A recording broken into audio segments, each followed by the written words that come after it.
तो गाइस नया session start कर रहे हैं जहां पर हम 3 टॉपिक के ऊपर कवर करेंगे।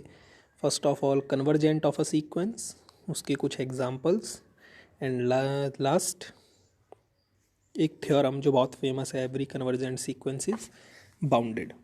ठीक, सो स्टार्ट करते हैं। First is convergent sequence. What is convergent sequence? हमने प्रीवियस सेशन में लिमिट पढ़ा था, what is the limit point of the sequence. So उसी फैक्ट का यहाँ पर यूज़ करेंगे हम कन्वर्जेंट सीक्वेंस पे। सपोज हमने वहाँ पर 2 टाइप की सीक्वेंसेस पढ़ी थी। कल जब हम लिमिट पॉइंट पढ़ रहे थे तो हमने 2 सीक्वेंसेस देखी थी।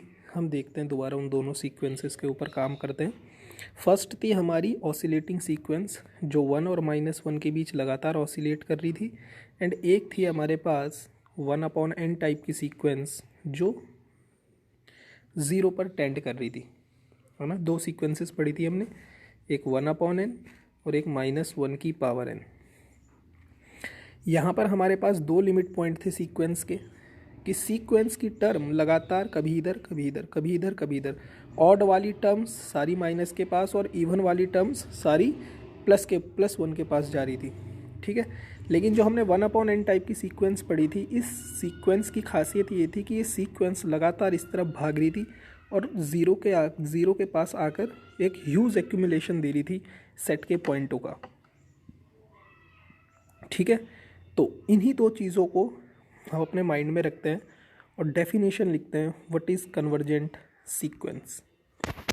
ठीक है, तो अच्छा, कन्वर्जेंट सीक्वेंस से पहले आपको ये चीज़ पता होगी कि modulus of x is less than और equal to a implies -a is less than equal to x is less than equal to a implies we can also write this thing x belongs to -a to a, है ना। We can write this thing, modulus function की खासियत।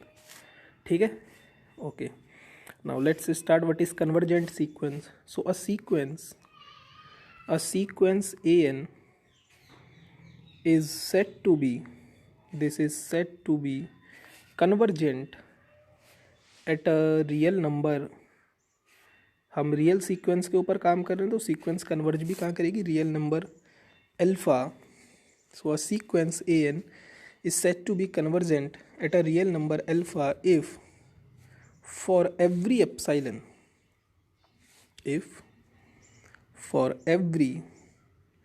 epsilon greater than 0 there exists a natural number such that an minus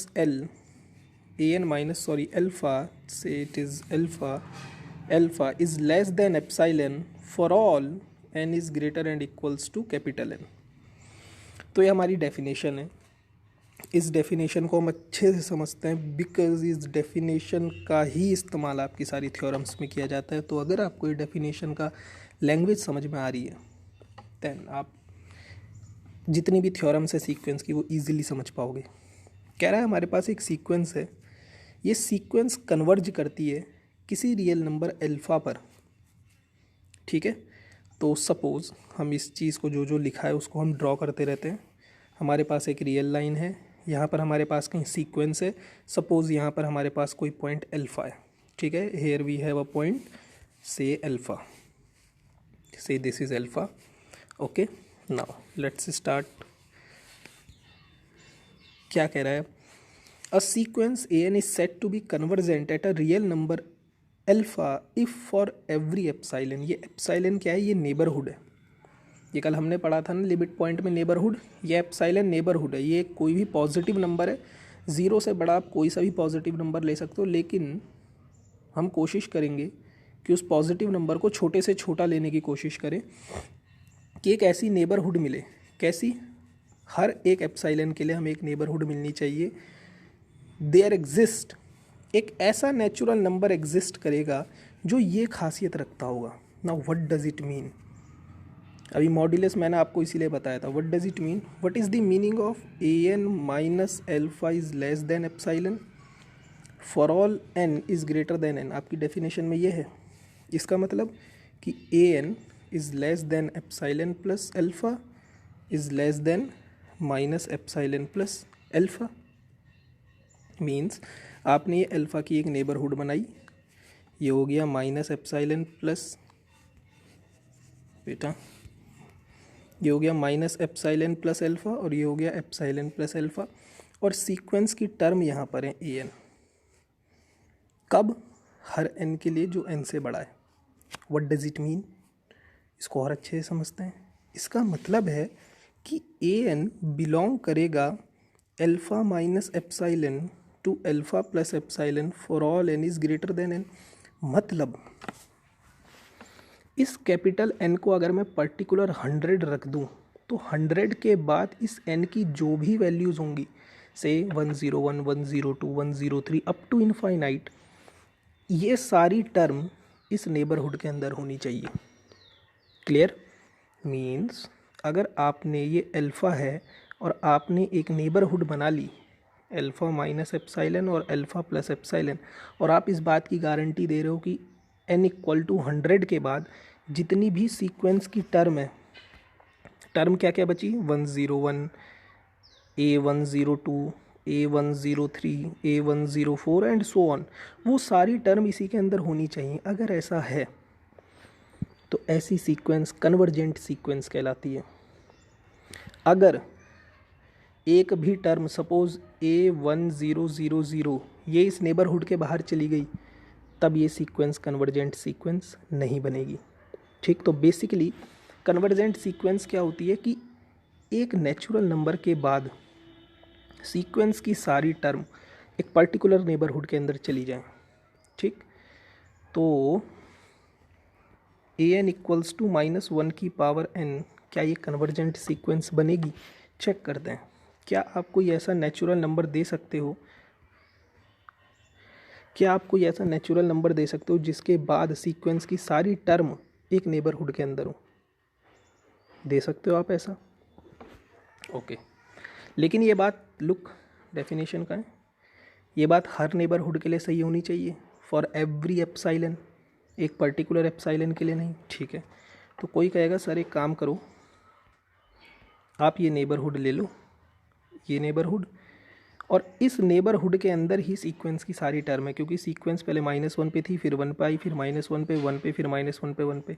okay, मैं कहूँगा आपने एक particular मुझे epsilon दे दिया, अगर मैं ये एप्साइलन ले लूँ तो यहाँ पर तो सीक्वेंस की कोई भी टर्म नहीं है, क्योंकि सीक्वेंस की सारी टर्म तो -1 और 1 पे।